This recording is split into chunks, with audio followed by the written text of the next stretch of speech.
காலை ஒளி. எழுதியவர் திருமதி டோரா எட்வின். அன்பினால் நிறைந்திரு.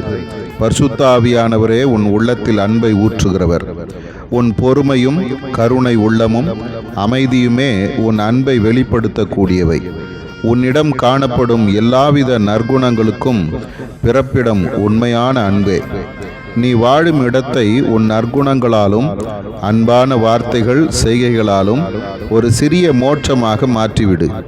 எங்குமே குழப்பமும் கலகமும் காணப்படும் பொழுது நீ காட்டும் பொறுமையும் அமைதியும் புரிந்து கொள்ளும் ஆற்றலும் உன் அன்பை வெளிப்படுத்தட்டும்.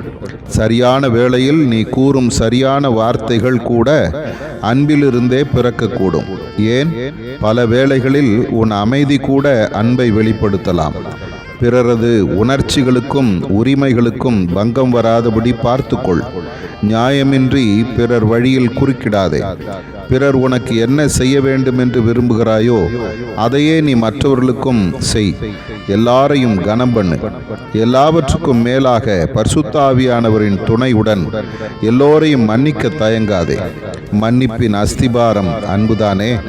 அளக்க முடியாத என் அன்புதானே உனக்கு மன்னிப்பை தேடி தந்தது.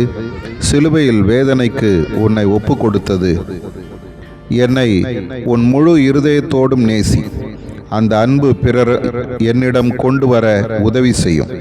ஆதார வசனம், உமது நாமம் ஊற்றுண்ட பரிமள தைலம், ஆகையால் கன்னியர்கள் உம்மை நேசிக்கிறார்கள். உன்னத பாட்டு 1:3.